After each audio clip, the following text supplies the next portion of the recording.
Hello guys, welcome to our new video that is lecture 2 combustion. ठीक है, आज हम पढ़ रहे हैं कंबंशन। पिछले लेक्चर में हमने पढ़ा था कोयल एंड पेट्रोलियम। अब है कंबंशन। कंबंशन का मीन्स क्या होता है? कंबंशन का मेनली मतलब होता है जलना। ठीक है, अगर हम इसको ट्रांसलेट करें हिंदी में तो इसका मतलब होता है जलना। अब हम इसको पढ़ेंगे कि इसको हम साइंटिफिक लैंग्वेज में क्या एक्सप्लेन कर सकते हैं। A chemical process in which a substance react with oxygen to give off heat is called combustion। combustion का मतलब क्या होता है? एक केमिकल प्रोसेस है जिसके अंदर क्या होता है, जो सब्सटेंस है वो क्या करेगा, रिएक्ट करेगा विद ऑक्सीजन। ऑक्सीजन तो हमारे सराउंडिंग में होती है, to give off heat, heat देने के लिए जब कोई भी सब्सटेंस ऑक्सीजन के साथ रिएक्ट कर जाता है, इस केमिकल प्रोसेस को हम क्या बोलते हैं? कंबंशन बोलते हैं। ठीक है, जैसे फॉर एग्जांपल हम कह सकते हैं बर्निंग ऑफ अ कैंडल। ठीक है, अब कैंडल बर्न कर रही है, वो किसकी प्रेजेंस में कर रही है? ऑक्सीजन की प्रेजेंस में कर रही है। और हम क्या कर रहे हैं, उसको इतना टेम्परेचर दे रहे हैं सफिशिएंट कि वो जलना स्टार्ट कर पाए। ठीक है, इसको हम डीपली पढ़ेंगे कि क्या क्या चीज़ें हैं। अब है फ्यूल। फ्यूल क्या है? The substance that undergoes combustion is said to be combustible, it is also called fuel. हम किसको बोलते हैं? फ्यूल। जो सब्सटेंस क्या हो सके, जो कंबंसेबल सब्सटेंस है ना, उसी को हम क्या बोलते हैं? फ्यूल बोलते हैं। जैसे कि क्या क्या हो सकते हैं? ऑयल्स आ सकते हैं इसमें, केरोसिन ऑयल हो गया, कैंडल हो गया, एलपीजी गैसेस भी आ सकती हैं इसमें। ठीक है, कोई भी सब्सटेंस जो कंबंसेबल है उसको हम क्या बोलेंगे? फ्यूल। ठीक है, तो कंबंशन में हमने क्या पढ़ा है? जो वो केमिकल प्रोसेस जिसमें कोई भी सब्सटेंस ऑक्सीजन से रिएक्ट कर क्या कर जाए, हीट को प्रोड्यूस कर दे। ठीक है, उसको हम बोलेंगे कंबंशन। अब यहाँ है does a matchstick burn itself.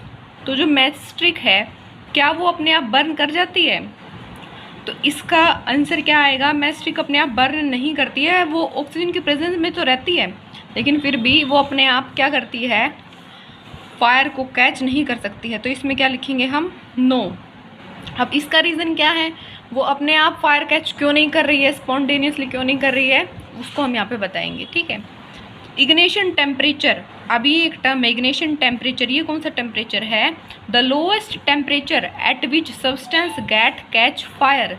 ये वो लोएस्ट टेम्परेचर है जहाँ पर कोई भी सब्सटेंस, कोई भी फ्यूल क्या करेगा? गेट कैच फायर, फायर को कैच कर लेगा। ठीक है, the substance which have low ignition temperature and can easily catch fire with a flame are called inflammable substances। inflammable substances कौन से हैं?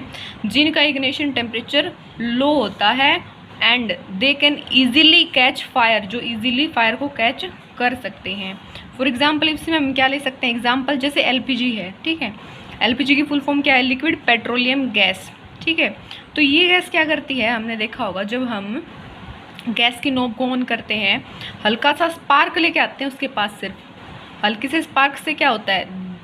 It catch fire. ठीक है, वो फायर कैच कर लेती है और इजीली बर्न होने लग जाती है, दे कैच फायर। ठीक है, तो हम कह सकते हैं कि जो एलपीजी गैस है इसका टेम्परेचर क्या है?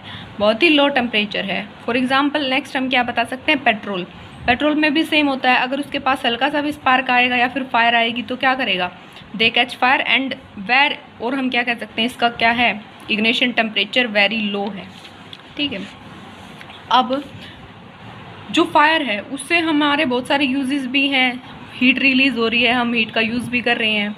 ठीक है, क्या क्या यूज़ कर रहे हैं? जैसे कुकिंग फूड में यूज़ कर रहे हैं, और जो पेट्रोल है, डीजल है, वो व्हीकल्स में एनर्जी हीट प्रोड्यूस करने के लिए हम यूज़ कर रहे हैं। ठीक है, लेकिन इसके कुछ डिसएडवांटेज भी हैं। ठीक है, अब जैसे एलपीजी है ये सिर्फ एक स्पार्क से क्या करेगा? दे कैच फायर। एंड जैसे पेट्रोल है ये भी, तो अगर ये आग पकड़ जाते तो हम इसको कंट्रोल कैसे करेंगे? How do we control the fire? इस फायर को हम कंट्रोल कैसे कर सकते हैं? ठीक है, फर्स्ट ऑफ ऑल ये सबको पता होगा फायर ब्रिगेड। फायर ब्रिगेड से हम कंट्रोल कर सकते हैं। कैसे? जो वाटर, फायर ब्रिगेड के अंदर क्या होता है? वाटर ये तो होता है, हाई प्रेशर का वाटर होता है। Water cool the material and temperature both below it's ignition temperature. जो वाटर है वो क्या करता है, मटेरियल का जो टेम्परेचर है उसको लो कर देता है, ठीक है, मीन्स उसको कूल कर देता है, ठीक है। जो भी मटेरियल है जिसने भी आग पकड़ ली उसको क्या करेगा, ये उसके टेम्परेचर को कम कर देगा और कूल डाउन कर देगा, ठीक है। फायर ब्रिगेड का मेनली काम ये होता है। अब ये पढ़ने के बाद अगर हम एक सिचुएशन लेते हैं, जैसे फॉर एग्ज़ाम्पल कोई इलेक्ट्रिक इक्विपमेंट है, अगर वहाँ पे आग लग गई है तो हम क्या करेंगे, क्या फायर ब्रिगेड का यूज़ करके हम उसको जो फायर वहाँ पे कैच कर गई है, क्या हम उसको कूल डाउन या फिर हम उसका टेम्परेचर लो कर पाएंगे? क्या ये हमारे लिए सही है, हार्मफुल नहीं है? तो ये देखेंगे एक बार हम। Requirement for the production of fire. अब जो फायर की प्रोडक्शन के लिए क्या क्या चीज़ें जो नेसेसरी कंडीशंस है वो देखेंगे एक बार। फर्स्ट ऑफ ऑल फ्यूल चाहिए हमें, फ्यूल होगा तभी तो फ्यूल ही तो बर्न करेगा। सेकंड एयर चाहिए, ठीक है। इसको हम एक एक्सपेरिमेंट के थ्रू समझ सकते हैं। हमने क्या लिया, एक कैंडल लिया है, ठीक है, इसको हमने बर्न कर दिया। दूसरी साइड हमने एक कैंडल और लिया है और इसको भी हमने बर्न कर दिया, दोनों को हमने जला दिया, ठीक है। एक के ऊपर हमने क्या किया, एक ग्लास रख दिया उल्टा करके, जो कि पूरी तरह से कवर कर लिया और ये ओपन ही है, ठीक है। तो हम ये ऑब्जर्व करेंगे कि ये वाली जो कैंडल है ना, आफ्टर सम टाइम ये क्या कर जाएगी, ये कैंडल बुझ जाएगी अपने आप। क्यों बुझ जाएगी? क्योंकि इसमें जो ऑक्सीजन का कॉन्टेक्ट था ना वो नहीं है। तो फायर के लिए है ना ऑक्सीजन भी उतनी ही नेसेसरी है जितना कि फ्यूल, ठीक है। अगर ऑक्सीजन का कॉन्टेक्ट हम हटा देते हैं फ्यूल से तो क्या होगा, वहाँ पे फायर कंट्रोल कर सकते हैं। Third one is heat. Heat को हम कह सकते हैं टेम्परेचर, जो हमने यहाँ पर पढ़ा था क्या, ignition temperature, lowest temperature at which, ठीक है, a substance get catch fire. तो लोएस्ट टेम्परेचर भी हम उस फ्यूल को अवेलेबल कराएंगे तभी वो क्या करेगा, दे गेट कैच फायर, ठीक है। तो ये तीन चीज़ें हैं जो कि फायर के लिए बहुत ही इंपॉर्टेंट है, ठीक है। बाय रिमूविंग वन और मोर ऑफ दीज कंडीशन। अब इनमें से अगर हम एक भी कंडीशन को रिमूव कर दें तो हम क्या कर सकते हैं, वी कैन कंट्रोल फायर, ठीक है, हम फायर को कंट्रोल कर सकते हैं।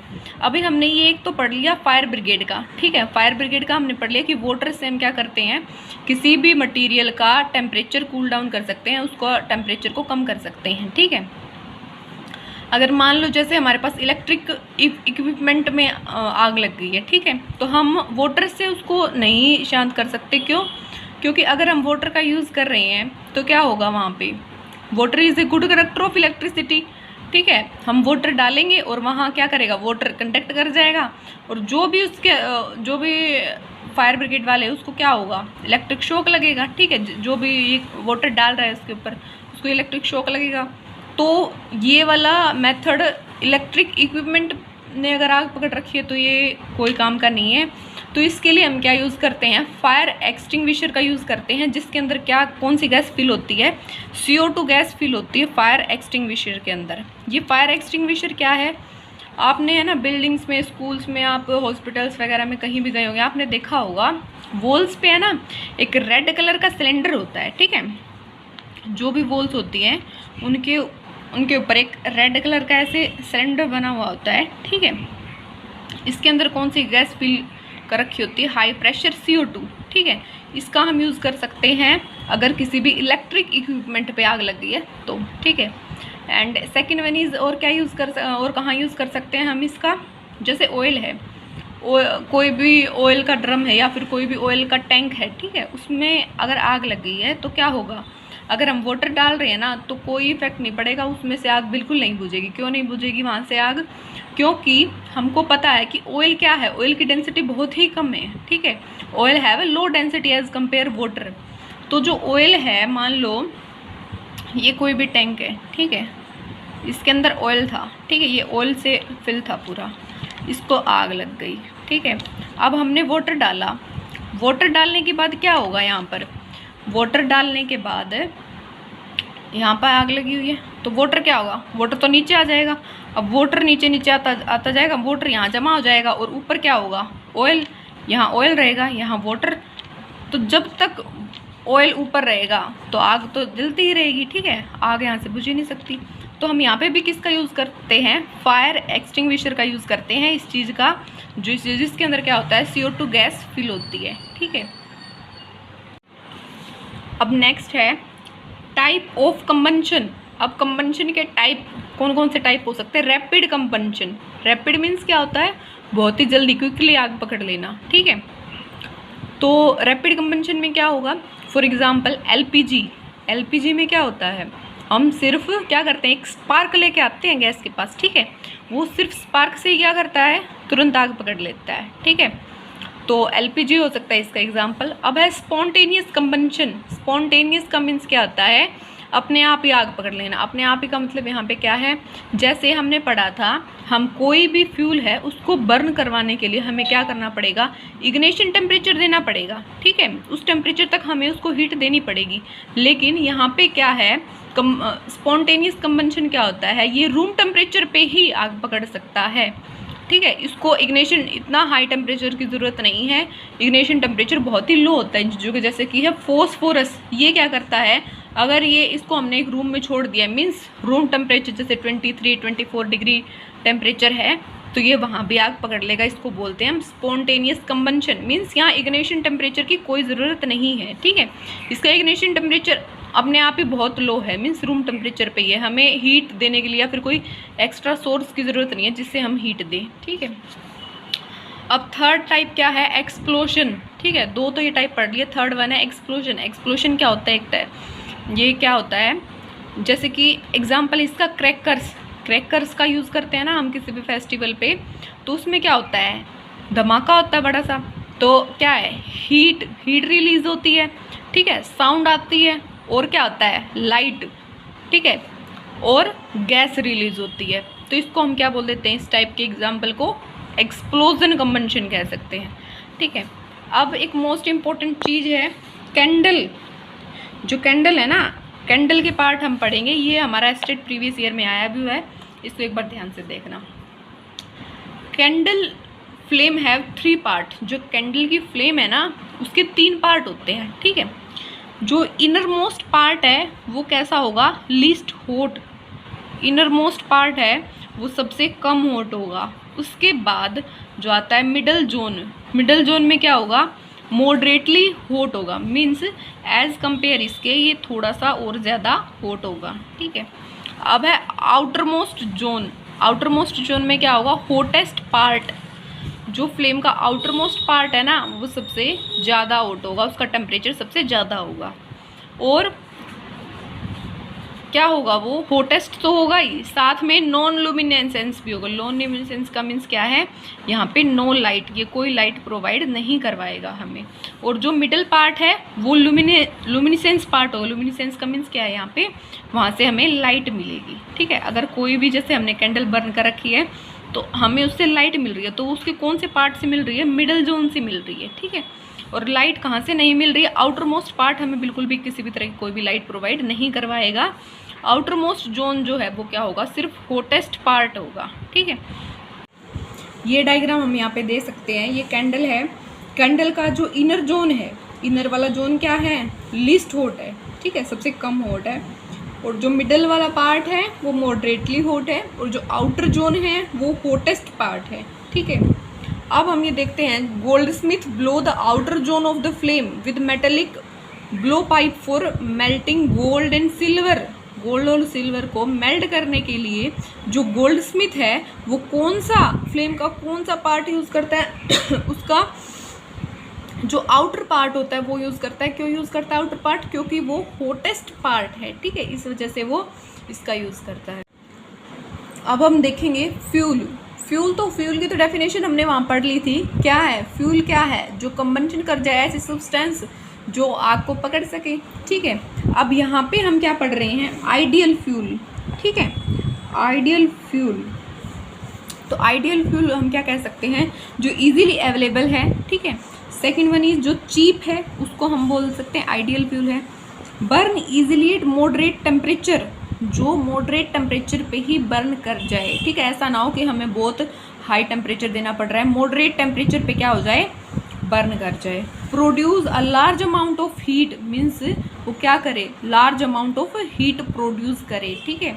And not leave undesirable substance. Undesirable substance कौन सी हैं? जो सब्सटेंस हमें नहीं चाहिए, जैसे कार्बन है या फिर कार्बन मोनोऑक्साइड है या फिर CO2 गैसेज है, वो सब प्रोड्यूस ना करे और हमें मैक्सिमम अमाउंट ऑफ हीट दे और बर्न कर जाए मॉडरेट टेम्परेचर पे, ठीक है, एंड चीप हो, इजीली अवेलेबल हो। तो अगर जो भी फ्यूल है ये कंडीशंस फॉलो करता है, उसको हम कह सकते हैं कि वो आइडियल फ्यूल है, ठीक है।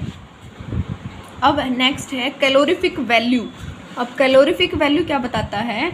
Amount of heat produce. अभी एक बार इसको समझते हैं हम क्या है। सपोज इट, जैसे कि काउ डंग है, ठीक है, काउ डंग जो है वो 1 kg हमने लिया, ठीक है। 1 kg लेने के बाद जो वो जितनी amount of heat energy produce कर रहा है ना पर kg को बर्न करने के बाद, उसको हम बोलते हैं कैलोरीफिक वैल्यू, ठीक है। तो क्या है, इसको हम सेंटेंस में देखेंगे। The amount of heat energy produce on complete combustion of 1 kg of fuel. कोई भी फ्यूल है वो हमने 1 kg लिया है तो कितनी अमाउंट ऑफ हीट एनर्जी को प्रोड्यूस कर रहा है 1 kg बर्न करने के बाद, ठीक है, उसको हम बोलते हैं कैलोरीफिक वैल्यू। तो कैलोरीफिक वैल्यू की यूनिट क्या हो जाएगी? किलो जूल पर kg, क्योंकि जो हमारे पास हीट एनर्जी है, हीट एनर्जी, इसकी यूनिट हमारे पास क्या होती है? किलो जूल, ठीक है। फॉर एग्जाम्पल काउ डंग है, ठीक है, अगर हमने ये 1 kg लिया है और हम उसको बर्न कर रहे हैं तो वो कितनी एनर्जी प्रोड्यूस करेगा? यहाँ पे 6000 to 8000 किलो जूल पर kg, इतनी एनर्जी, इतनी हीट को वो प्रोड्यूस करेगा। अब उसके बाद हम देख सकते हैं वुड। वुड कितने को कर सकता है? 17,000 to 22,000 मीन्स 17,000 से 22,000 किलो जूल पर kg। मीन्स अगर हमने 1 kg वुड लिया ना, 1 kg लकड़ियाँ ली हैं, तो वो 17,000 से 22,000 किलो जूल की एनर्जी प्रोड्यूस कर सकता है। LPG, ठीक है, LPG देखो, LPG क्या कर रहा है? 1 kg LPG ली है तो वो 55,000 किलो जूल की एनर्जी को प्रोड्यूस करेगा, ठीक। अब एक बार हम ये टेबल देखेंगे। जैसे काउ डंग केक है, अगर वो हमने 1 kg लिया है तो वो 6,000 से 8,000 किलो जूल एनर्जी प्रोड्यूस कर रहा है। वुड है वो 17,000 से 22,000 किलो जूल एनर्जी प्रोड्यूस कर रहा है। कोल है वो 25,000 से 33,000 तक एनर्जी प्रोड्यूस कर रहा है। पेट्रोल है, केरोसिन है, ऐसे ही हम देखते जाएंगे। तो LPG और CNG देखो काफ़ी अच्छी एनर्जी प्रोड्यूस कर रहे हैं। ये 50,000 जो CNG है वो 50,000 किलो जूल एनर्जी प्रोड्यूस कर रहा है सिर्फ 1 kg में, ठीक है। सेकेंड है LPG। LPG है वो भी क्या कर रहा है? 55,000 एनर्जी प्रोड्यूस कर रहा है 1 kg को बर्न करने से। बायोगैस एंड हाइड्रोजन गैस, ये भी क्या है? ये कितनी कर रहा है? 1,50,000 एनर्जी को रिलीज कर रहा है, ठीक है। अब है हमारे पास बर्निंग ऑफ। अब हमने ये तो पढ़ लिया कि कौन सी फ्यूल की बर्निंग से कितनी एनर्जी रिलीज हो रही है। अब हमें ये भी देखना होगा कि एनर्जी तो रिलीज कर रहे हैं ये सब फ्यूल, लेकिन साथ साथ कुछ हार्मफुल प्रोडक्ट भी रिलीज कर रहे हैं, कुछ हार्मफुल गैसेस को भी रिलीज कर रहे हैं। वो क्या क्या है, ठीक है। फर्स्ट है वुड, कोल एंड पेट्रोलियम। इन सब को अगर हम बर्न कर रहे हैं तो ये क्या करते हैं? कुछ अनबर्नड कार्बन पार्टिकल को रिलीज करते हैं। अनबर्नड का मीन्स क्या है? यहाँ पे कुछ बिना जले हुए कार्बन के पार्टिकल को रिलीज करते हैं, ठीक है। अगर वो ऐसी कार्बन पार्टिकल को रिलीज कर रहे हैं तो क्या होगा? वो कार्बन पार्टिकल हमारे एटमॉस्फेयर के साथ मिक्स हो जाएंगी, और एटमॉस्फेयर के साथ मिक्स होंगे तो वो क्या होंगे? हम सांस लेते टाइम उनको साथ में ही ले जाएंगे, तो कोजिंग रेस्पिरेटरी डिजीज। अगर हम कार्बन पार्टिकल को अपने अंदर ले जा रहे हैं तो क्या होगा? रेस्पिरेटरी डिजीज होंगे, फॉर एग्जाम्पल अस्थमा, ठीक है। Second one is due to incomplete combustion. अब इनकम्प्लीट कंबंशन मीन्स कोई भी जो फ्यूल है जिसको हम बर्न कर रहे हैं वो अगर कम्प्लीटली बर्न नहीं हो रहा है तो वो क्या रिलीज करेगा? वो रिलीज करेगा कार्बन मोनोऑक्साइड गैस। इस गैस को प्रोड्यूस करेगा, और ये गैस क्या कर सकती है? This gas kill persons. अब ये हमने कई बार न्यूज़ में भी पढ़ा है क्या, कि जब हम कोयल को बर्न करते हैं विंटर के टाइम पे, हम अपने रूम में या फिर ये हीटर वगैरह ऑन करके सो जाते हैं, और हम क्या करते हैं कोयल वगैरह जैसे आग वगैरह जला के सो जाते हैं, तो उससे क्या होता है? उसमें से कार्बन मोनोऑक्साइड गैस प्रोड्यूस होती है, जिसकी वजह से पर्सन किल भी हो सकता है, ठीक है, मर भी सकता है, ठीक है। तो ये न्यूज़ में भी कई बार हमने पढ़ा है कि है ना, कुछ लोग ऐसे अपने रूम में आग वगैरह जला के सोए हुए थे और वो क्या हो गया, मर गए। क्यों मर गए वो?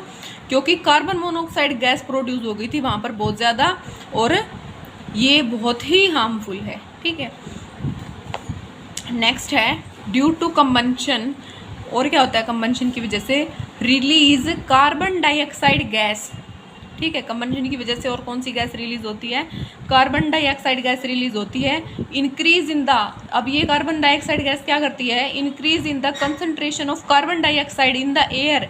एयर के अंदर कार्बन डाइऑक्साइड गैस की कंसंट्रेशन इंक्रीज हो जाती है, जिसकी वजह से क्या होता है? Is believed to cause global warming, जिसकी वजह से ग्लोबल वार्मिंग हो रही है। जो हम क्लाइमेट चेंज पढ़ रहे हैं, क्लाइमेट चेंज का हमने अभी न्यूज़ में भी आ रहा है। ठीक है, तो वो किसकी वजह से हो रहा है? फ्यूल की एक्सेस बर्निंग की वजह से हो रहा है। और ये क्यों हो रहा है? एक्सेस बर्निंग की वजह से क्या होता है? CO2 पार्टिकल हमारे एटमॉस्फेयर में मिक्स हो जाते हैं, जिसकी वजह से टेम्परेचर इंक्रीज होता जा रहा है। ठीक है, फोर्थ पॉइंट है कोल और डीजल। कोल और डीजल की बर्निंग की वजह से क्या होगा? Oxide of sulphur and oxide of nitrogen produce होते हैं। कोल और डीजल, ये याद रखना, कोल और डीजल से अगर हम कोल और डीजल की बर्निंग हो रही है तो oxide of sulphur and oxide of nitrogen in atmosphere ये रिलीज हो रहे हैं, जिसकी वजह से जो सल्फर के ऑक्साइड हैं वो और नाइट्रोजन के ऑक्साइड हैं ये अगर ये एटमॉस्फेयर में मिल चुके हैं, फिर क्या होगा? रेन जब होती है तो ये जो पार्टिकल्स हैं, ये जो ऑक्साइड हैं, ये रेन के साथ कंबाइन कर जाते हैं, मिक्स हो जाते हैं, और इसके साथ ही कंबाइन करके क्या हो जाता है? एसिड रेन जिसको बोलते हैं वो यही है। ठीक है, रेन के साथ ऑक्साइड ऑफ सल्फर और ऑक्साइड ऑफ नाइट्रोजन का मिक्स होना। ठीक है, और ये किसके लिए हार्मफुल है? Harmful for buildings. ठीक है, जैसे हमने पढ़ा है जो ताजमहल है वो कैसा होता जा रहा है? उसका कलर येलो होता जा रहा है। एंड क्रॉप्स हैं, ठीक है, ये क्रॉप को भी हार्मफुल करता है। और सोयल की भी ये फर्टिलिटी को डिक्रीज करता जा रहा है। क्या? Acid rain. ठीक है, इस चैप्टर में जो मोस्ट इम्पोर्टेंट चीज़ें हैं वो है, सबसे इम्पोर्टेंट है फ्लेम ऑफ कैंडल जो हम पढ़ रहे थे। ठीक है, जो हमने उसके 3 पार्ट पढ़े हैं उसमें से PYQ में क्वेश्चन पूछे गए हैं। ठीक है, अभी हम क्वेश्चन को डिस्कस नहीं कर रहे हैं, ये छोटे छोटे चैप्टर हैं, इनके हम 4 से 5 चैप्टर जब हो जाएंगे तो सबके 20 क्वेश्चन एक साथ ही डिस्कस कर लेंगे एक ही वीडियो में। ठीक है, थैंक यू।